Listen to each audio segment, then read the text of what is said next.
wapi nka wewe simbona niki wewe mbona umengo umujyanje niki kintu jewe uhora umbona ko wowe utibonako icambere ni stati zawe nubeshi cameraman ni stati zawe nubeshi none nturi babandi fise umwe gusa bavyaraho bageze aya fise umwe gusa jewe ngo baririmbyi bubu usigaye mufise ngo abagore usigaye mufise abagore barenga 6 ivyo navyo ndabivuze uwo muntu ni ndabivuze ngo mbega mubatwara ku ideni canke ugabanya ubumarayi okay mbewe ntuzi wife ari mu Burundi ari hehe ari sana murabo bana bose nta mukobwa arimwo ari musha mugani nimero yiwe aracyari muto aniki kintu utinya kuri wife wawe ikintu ntinya nuko yombona je ndiko ndamuvanga nanje ico kibazo ngira cyo kugaruka ko sinzi ko twocumvikana ko muhiri wanyu kwanza ntuze mfise nk'abahubwo bangahe oh baby kiss me I wanna do baby give me mine show me how you make me fine move around the bose mbona uri so shine no anga komando shira mu mwete muri fight nubeki wete uramuzirikana ushire muri tete pepe baby yo tete it's emotion.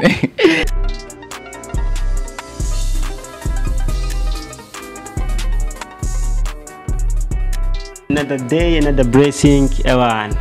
Murabona neza ko ndi MC Blayzo kuri microphone naje imbere ya mic kugira ngo ndabahe zimwe muri trending ziko zira trending nga muri Buja.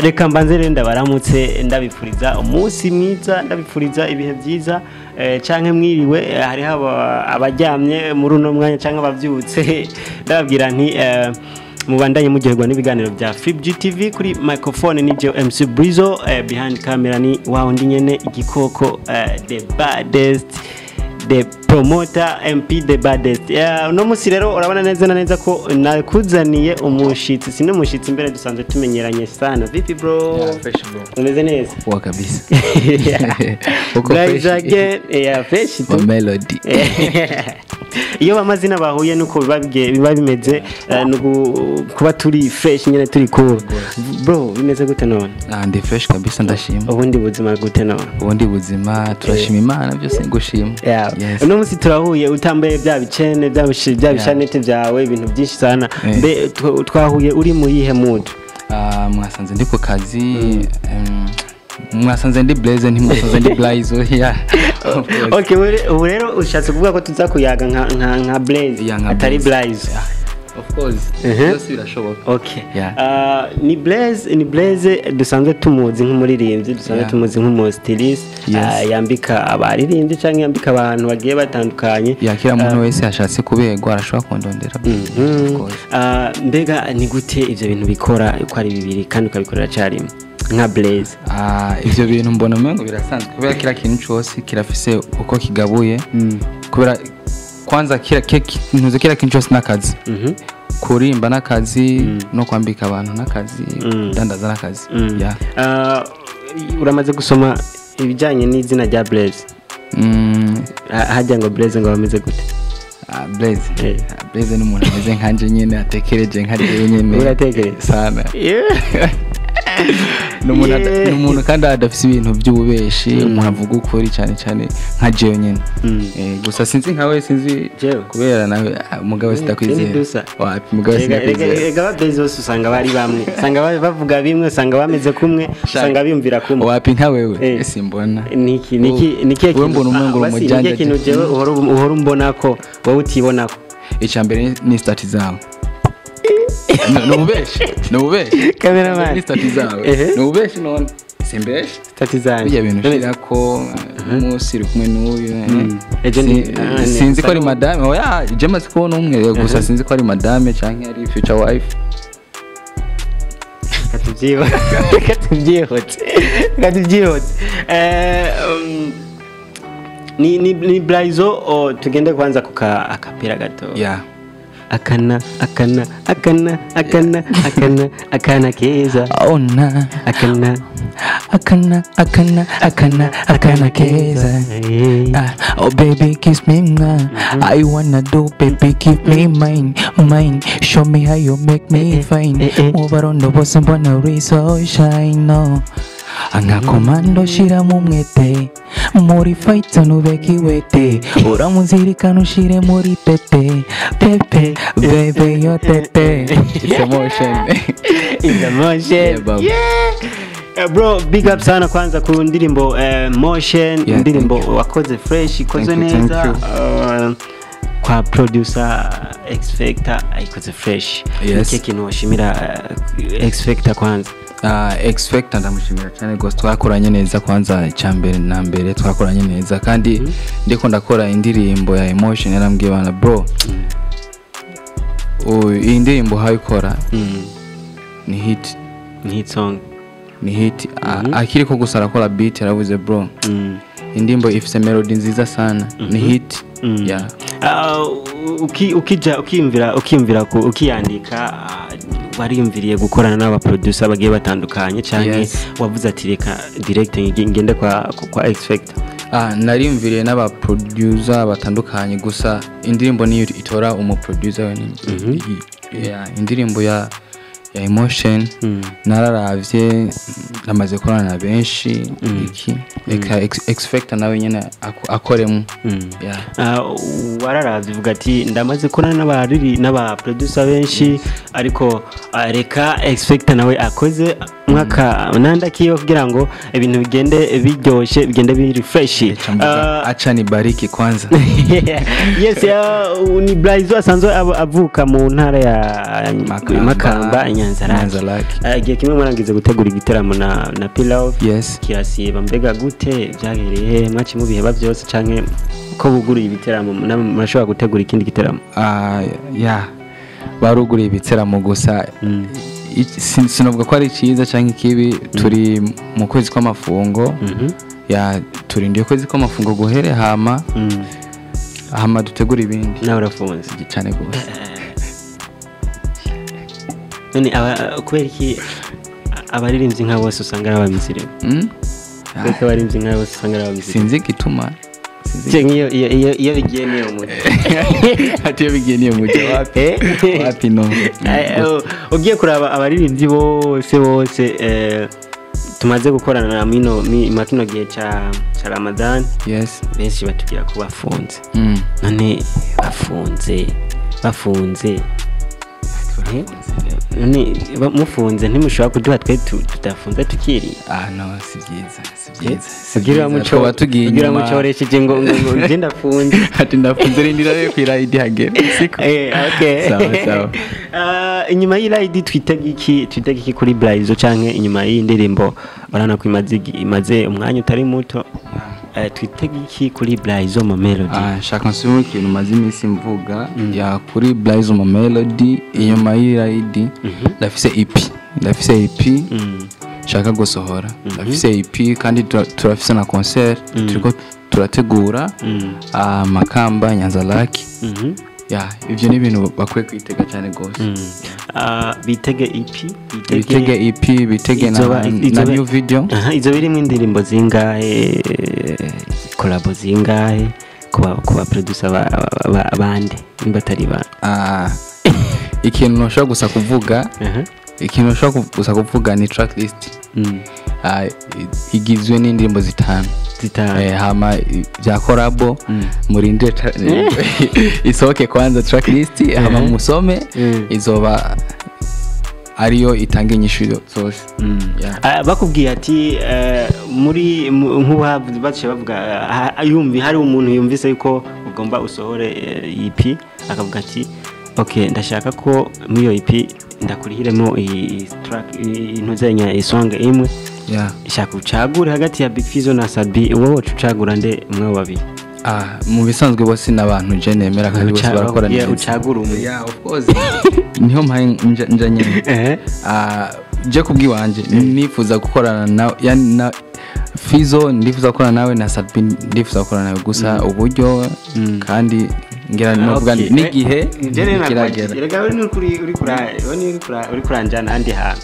akubajya ati barakuzaniye baraguciye urabe ntava nteranya rero urabe ntava nteranya ndiko turateranya none gusa bose ndabemera na ba big brother banje ndabemera cyane gose ndose chance yo ndose korana na chance y'umuntu numwe muri abo uri kurayifunika ivyo nakubagiye kurayifuka erega twese tuba dufise abafana abaririmbyi dufana urashobora kuvuga ati jewe vraiment nakatashobora kurana si ibintu biri simple nituko turateranya ibintu biri simple nubwo wanse kumumbwira ariko nizere ko hari nimba ari Big Fizo nimba ari Sadbi barakora bose n'abakozi ni indirimbo mu mwasohoye imwe na P-Love indirimbo kandi yabaye hit yashitse kure indirimbo kandi akana indirimbo kandi yanjoye cyane kurusha izindi ndirimbo zanyu zose thank you sir ni indirimbo iryoshye iraryoshe kurusha emotion akana were biraboneka ko ukunda cyane ubwana bwinshi happy tu gusa iyo ndirimbo mukiyandika mwari mumeze gute byari bimeze gute burya icyagiye twakorana naraze kubiko naribagiye kubibabaza mwari byari bimeze gute mwari muri he mood canke ni kubera ko mwese muri mu rukundo kwanza tinye murongo byo mwandika icambere kwanza icambere ijya ndirimbo ukuntu yaje tukayikompoza twari kumwe na P-Love ndamuha ide kwanza mbwe wana bro vipi ubona gute twandike indirimbo uri muri mood ngaho nyene avuga ndi muri mood jere nsohotse kwibabara mbona kana nye karenganye kari bien cyangwa bro cyenda toy title ngaho nyene indirimbo akana vipi twandike twandike turasonga kwandika indirimbo iraba bien sana natwe nyine turayikunda cyo duhitamo kuja muri studio gusa mwakijya gihe wari ahoraje akijya gihe wari ahoraje n'ubu niyo ariko nta n'ibyari bitubereka umukunzi wawe jewe kwereka yabaririmbye mutigera mu sawa je rero nzomwerekana ntuze mu kwa gatanu numwizera ndamwizera sana because she's my wife okay mu kwa gatanu uzogira mariage canke mariage ni mukumunani mwese ndabaye kazi cyane kose nanje ducangira mu kwicuma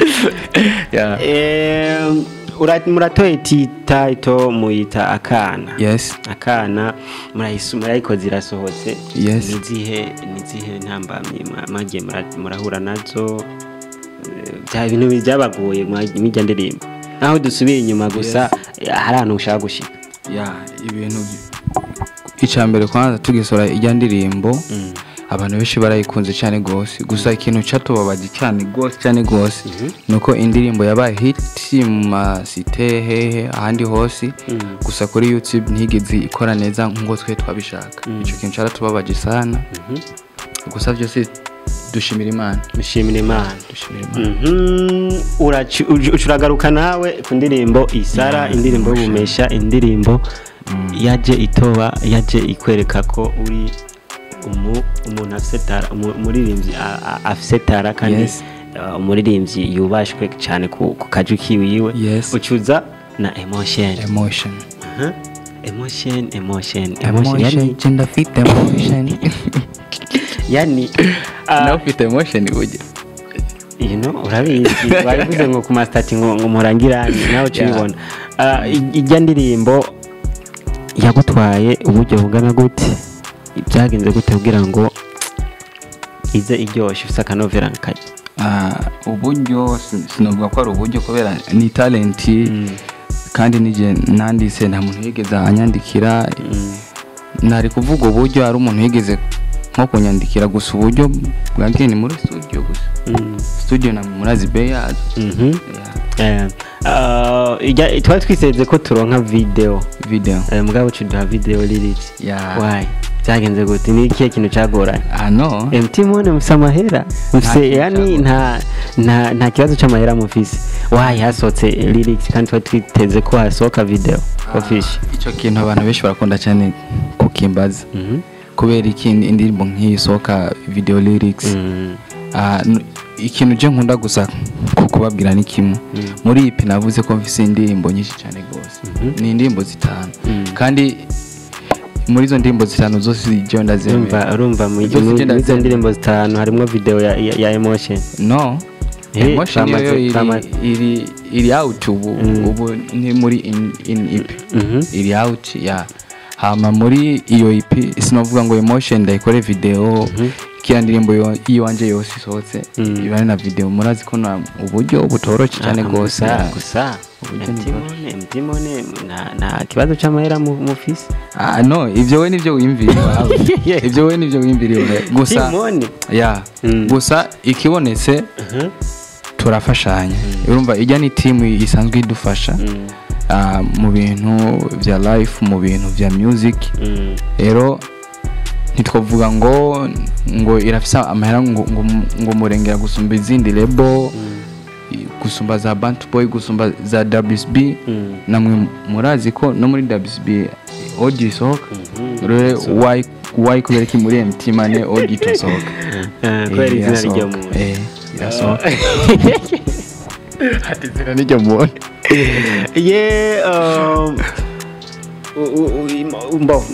uradusiguriye neza ko bitakunze gukora video ngabo ijyana nyine ikaba ari video ko arabonetse narabonetse abanzi baranzi kandi barakubonye mba bashaka ko babona nimba bakuni video bagire nte mugabo hajya inijya ni video thank you Timone igihe dutangura kuza ngaha igihe dutangura gukorana ikiganiro waratubwiye ko mufise studio kubera iki none indirimbo zawe muja kuzikorera handi kandi mufite studio studio iriho gusa ntiratangura gukora gusa ndibaza after EP wanje kubera hari ibintu bigenda nyine bigoranye muri management nyine usanga ibintu ari hatari gusa muri after EP iwanje studio ndazizobiri studio izo bihari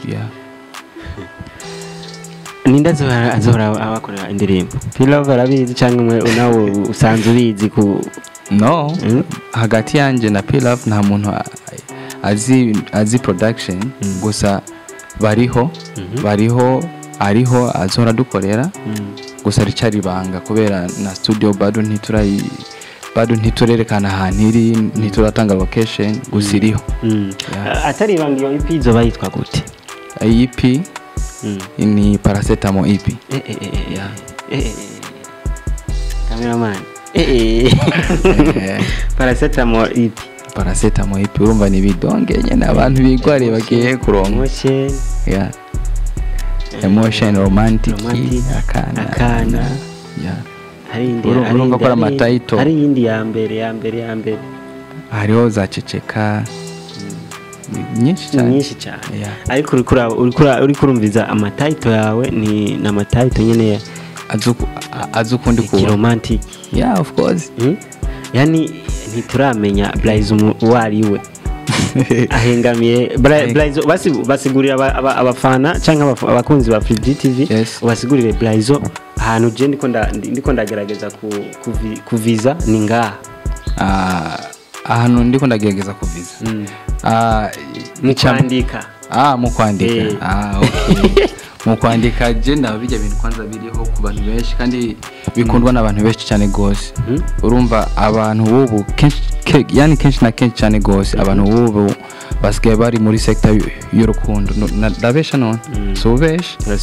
abantu benshi barakunda n'abantu bari romantic bafise ama emotion urumva n'abantu usanga umengo ubabwa ikindi kintu atari urukundo mutumvikana nanje cyo kintu nyene cyo nkine kujamo nyene nze ndabasigurira byinshi ndabaha amajambo meza yari muri love uko Blayzo afise abakunzi bangahe umwe nuri bo ni babandi fise umwe gusa bavyaraho bageze fise umwe gusa je ura ngo baririmbyi bubu usigaye mufise ngo abagore usigaye mufise abagore barenga batandatu. Ivyo navyo ndabibuze. Uwo muntu ni ndabibuze. Ngo mbega mubatwara ku ideni canke mugabanya ubumarayi. Uwo muntu ni ndabivuze. Je nshaka kumbwira uwo muntu ni ndabivuze. Iyo ndirimbo urayizi? Ni yahe? Indirimbo kimwe ku kindi ntazi. Je ndayizi. Navyo wumvise bavuze. Abaririmbyi ko musigaye mu yani ugeze ushitse ngani ni utora. Gusa rero ikosa sijya baririmbyi. Ikosa sijya baririmbyi. Hari abantu usanga uri umuririmbyi udafise aho uhagaze. Urahura n'ibigeragezo byinshi cyane gose ku bakobwa. Yeah, of course. Urumva uri muri babandi nyene nkabo nyene usanga abana ashawavye n'abana 10. Ni hatatu. Sinakubwiye ko ba Blayzo usanga tumeze kumwe. Ufise umwe nanje. Ibintu bimeze fresh. Imana ishimwe. Ubu tugiye mu kintu twita kimwe ku kindi. Yani tubwira tubazanye ikibazo kimwe nanje ndakwishura. Nanje ndakubaza ikibazo. Nakwaje kenshi nawe ushaka kumbaza. Ati ikibazo kimwe nanje ndakubaza ikindi bishika kuri 5. Bishika kuri 5. Icambere kwanza. Niwe uri CEO wa Flip GTV, niwe uri boss, niwe ibintu bimeze gute? Jendi CEO sindi manager. Kumbura tunze.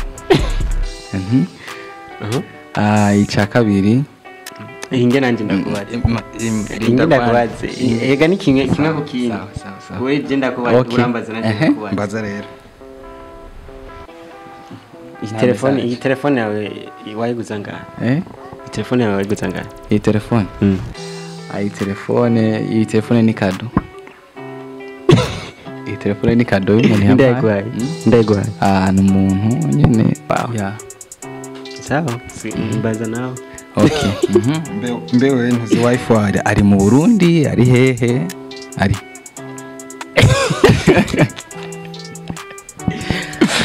Ari mu Burundi no ubona amafoto turi kumwe none.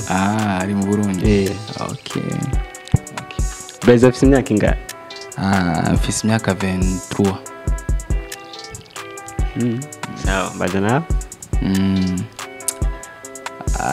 Ikibazo no kubaza nicaye. Ibibazo birahari ni byinshi cyane gose ndabizi gusa nshaka kijya kibazo je naje murandimvira ko cyane gose n'abandi bantu bashobora kwiyumvira ko cyane gose. Mbe MC Blayzo avuka hehe ko duhura nganye town yaba muhira amavuko yiwanje. Kuko yiwanje yashikena nabaye heshi gusa hamwe rero hamwe na hamwe mukayanza. Okay. Urumva nanje naho narinzi numva neza cyane.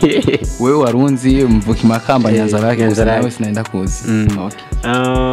Blayzo iwabo bavukana n'abana bangahe, abakobwa bangahe? Mbega ho barimwe umukobwa atungana kugira ngo ukoreshe umwanya. Ati umukobwa mbanga. Okay, twe home turi abana 5. Ndo mungu jenyene. Abasigaye bose n'abakobwa. Uwa mbere cyangwa uwa kabiri. Abandi bose n'abakobwa. Aha, mbaza nawe ikibazo ngira ni cyanyu. Nanje ico kibazo ngira cyo kugaruka ko sinzi ko twocyumvikana ko. Muhiri wanyu kwanza ntuzumvise nk'abahubwa bangahe?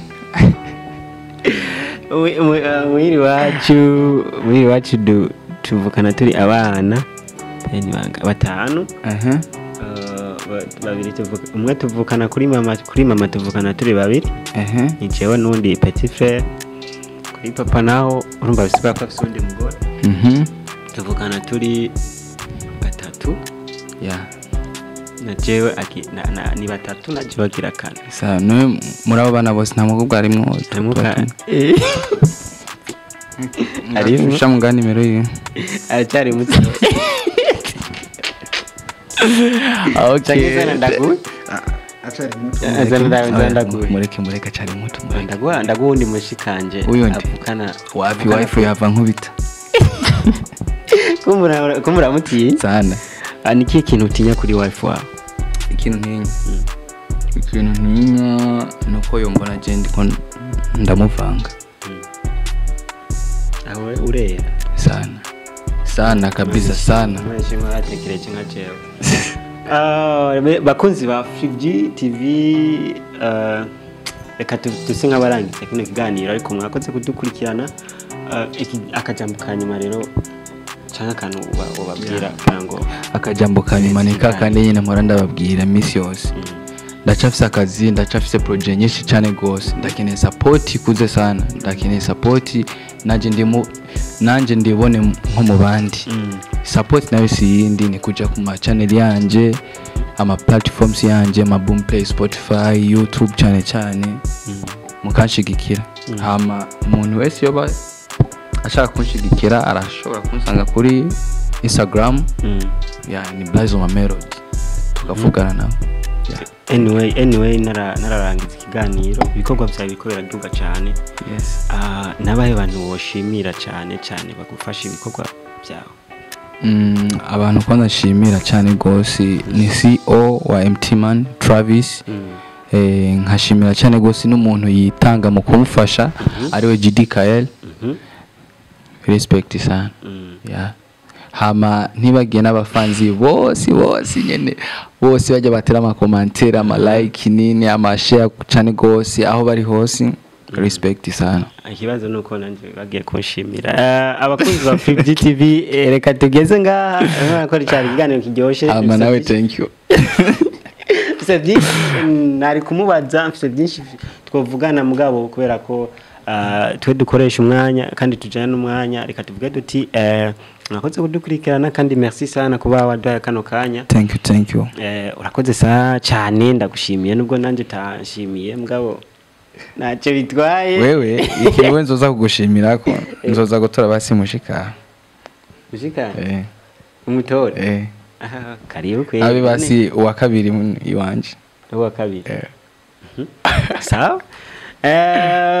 Yari MC Blayzo kuri microphone, behind the camera ni wa undi nyene igikoko the baddest umwe musanzwe muzi rimwe imbere ya kamera ariko je nanje navuze nti reka nze kubateramisha kugira ngo muandanye muryoherwa n'ibiganiro byacu bya FG. Ciao.